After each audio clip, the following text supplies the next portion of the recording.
ଥରେ ଚିନ୍ତା କରନ୍ତୁ, ଯଦି ତୁମେ ଆଜି ହାରିଯାଇଛ, ଯଦି ଲୋକେ ତୁମକୁ ହସୁଛନ୍ତି, ଯଦି ତୁମ ଚେଷ୍ଟା ପ୍ରତିଥର ବିଫଳ ହେଉଛି, ତାହେଲେ ଏହି କାହାଣୀ ତୁମ ପାଇଁ।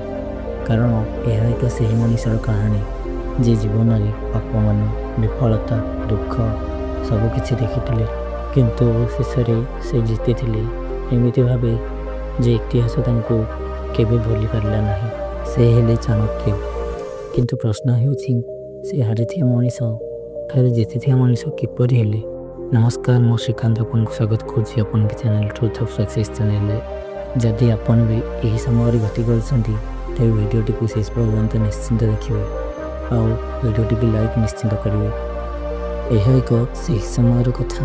ଚାଣକ୍ୟ ଥିଲେ ଏକ ସାଧାରଣ ବ୍ରାହ୍ମଣ। ନା ସେ ଧନୀ, ନା ସେ ଶକ୍ତିଶାଳୀ, ନା ସେ ସୁନ୍ଦର। ଲୋକେ ତାଙ୍କୁ ଦେଖି କହୁଥିଲେ, ଏ ମଣିଷ କେବେ କିଛି କରିପାରିବ ନାହିଁ। କିନ୍ତୁ ଚାଣକ୍ୟଙ୍କ ମନରେ ଥିଲା ଏକ ଅଗ୍ନି, ଏକ ଭିନ୍ନ ଚିନ୍ତାଧାରା। ସେ ଚାହୁଁଥିଲେ ଭାରତକୁ ଶକ୍ତିଶାଳୀ କରିବାକୁ। ଦିନେ ସେ ମଗଧର ରାଜାଙ୍କ ସମ୍ମୁଖରେ ଉପସ୍ଥିତ ହେଲେ। ତାଙ୍କ ମନରେ ଥିଲା ଦେଶ ପାଇଁ କିଛି କରିବାର ସ୍ୱପ୍ନ। କିନ୍ତୁ ରାଜା ତାଙ୍କୁ ଦେଖି ହସିଦେଲେ। ତୁ ଏକ ଗରିବ ବ୍ରାହ୍ମଣ, ତୁ ଦେଶ ବଦଳାଇବୁ? ତାଙ୍କୁ ରାଜଦରବାରରୁ ଟାଣି ବାହାର କରିଦିଆଗଲା। ସେହି ମୁହୂର୍ତ୍ତରେ ତାଙ୍କ ଆଖିରେ ଲୁହ ନଥିଲା, ଥିଲା କେବଳ ଏକ ଶପଥ, ମୁଁ ଏହି ଅପମାନର ପ୍ରତିଶୋଧ ନେବି। ସେଦିନ ଚାଣକ୍ୟ ହାରିଗଲେ, କିନ୍ତୁ ସେ ହାରକୁ ଆରମ୍ଭ ଭାବିଥିଲେ।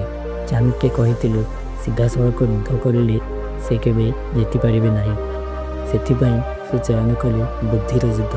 ସେ ଦେଶ ଗଢ଼ିଲେ, ଲୋକମାନଙ୍କୁ ବୁଝିଲେ, ରାଜନୀତିକୁ ଶିଖିଲେ। ଏବଂ ଦିନେ ସେ ଏକ ଛୋଟ ପିଲା ସହ ସାକ୍ଷାତକାର ହେଲେ। ନାଁ ଥିଲା ତା'ର ଚନ୍ଦ୍ରଗୁପ୍ତ। ସେ ପିଲାରେ ସେ ଦେଖିଲେ ଏକ ରାଜା, କିନ୍ତୁ ସମସ୍ତେ କହିଲେ, ଏହି ପିଲା, ଏହା ରାଜା ହେବ? ଚାଣକ୍ୟ ହସିଥିଲେ, କାରଣ ସେ ଜାଣିଥିଲେ ସଫଳତା ଦେଖିବାକୁ ଲୋକ ଅନ୍ଧ ହୋଇଯାଆନ୍ତି। ସେ ଚନ୍ଦ୍ରଗୁପ୍ତକୁ ଶିକ୍ଷା ଦେଲେ, ତାଙ୍କୁ ଶକ୍ତିଶାଳୀ କରିଲେ, ତାଙ୍କ ମନରେ ଭରିଦେଲେ ଆତ୍ମବିଶ୍ୱାସ। ସମୟ ପରେ ସମୟ ବିତିଗଲା, ଆଉ ଏକ ଯୋଜନା ତିଆରି ହେଲା। କିନ୍ତୁ ସବୁକିଛି ଏତେ ସହଜ ନଥିଲା। ଚାଣକ୍ୟ ଓ ଚନ୍ଦ୍ରଗୁପ୍ତ ଆରମ୍ଭ କଲେ ତାଙ୍କର ଯୁଦ୍ଧ। କିନ୍ତୁ ପ୍ରଥମେ ସେମାନେ ହାରିଗଲେ, ଦ୍ୱିତୀୟ ଥର ପୁଣି ହାରିଗଲେ, ତୃତୀୟ ଥର ପୁଣି ବିଫଳ। ଚନ୍ଦ୍ରଗୁପ୍ତ ଭାଙ୍ଗି ପଡ଼ିଲେ। ସେ କହିଲେ, ଗୁରୁଜ, ଆମେ ପାରିବୁ ନାହିଁ। କିନ୍ତୁ ଚାଣକ୍ୟ ହସିଲେ। ସେ ଦିନେ ଦେଖିଥିଲେ ଏକ ମହିଳା ରୁଟି ପକାଉଥିଲେ। ସେ ଗରମ ରୁଟିର ମଧ୍ୟଭାଗ ଧରିଲେ, ତାଙ୍କ ହାତ ଜଳି ଯାଇଥିଲା। ତାଙ୍କ ମା କହିଲେ, ମଧ୍ୟରେ ନୁହେଁ, ପାଖରୁ ଆରମ୍ଭ କର। ଚାଣକ୍ୟ ଏହାକୁ ବୁଝିଗଲେ। ସୌନ୍ଦର୍ଯ୍ୟକୁ ସିଧା ମଧ୍ୟରୁ ଆକ୍ରମଣ କରିବା ନୁହେଁ, ପ୍ରଥମେ ଚାରିପାଖ ଦୁର୍ବଳ କରିବାକୁ ପଡ଼ିବ। ଏହା ଥିଲା ତାଙ୍କର ଟ୍ରାନ୍ସଫର୍ମେସନ୍। ଚାଣକ୍ୟ ତାଙ୍କ ଯୋଜନା ବଦଳାଇ ଦେଲେ। ସେ ଛୋଟ ଛୋଟ ରାଜ୍ୟ ଜିତିବା ଆରମ୍ଭ କଲେ, ଧୀରେ ଧୀରେ ଶକ୍ତି ସଂଗ୍ରହ କଲେ ଏବଂ ଏକ ଦିନ ସେ ସେହି ରାଜ୍ୟକୁ ଆକ୍ରମଣ କଲେ ଯିଏ ତାଙ୍କୁ ଅପମାନ କରିଥିଲା। ଏବେ ସେହି ସମୟ ବଦଳି ଯାଇଥିଲା। ଏବେ ସେ ଗରିବ ବ୍ରାହ୍ମଣ ନୁହେଁ, ସେ କଲେ ଏକ ରଣନୀତିକାର। ଏବଂ ଶେଷରେ ସେ ଜିତିଗଲେ। ଏବଂ ଶେଷରେ ସେ ସେହି ରାଜ୍ୟକୁ ଅଧିକାର କରିଥିଲେ ଯେଉଁ ରାଜ୍ୟ ତାଙ୍କୁ ଅପମାନ କରିଥିଲା। ମଗଧର ରାଜା ହେଲେ ଚନ୍ଦ୍ରଗୁପ୍ତ। ଚାଣକ୍ୟଙ୍କ ସ୍ୱପ୍ନ ପୂରଣ ହୋଇଥିଲା। ଶେଷରେ ମଗଧର ସିଂହାସନରେ ବସିଥିଲେ ଚନ୍ଦ୍ରଗୁପ୍ତ ଓ ଚାଣକ୍ୟଙ୍କର ସ୍ୱପ୍ନ ପୂରଣ ହୋଇଥିଲା।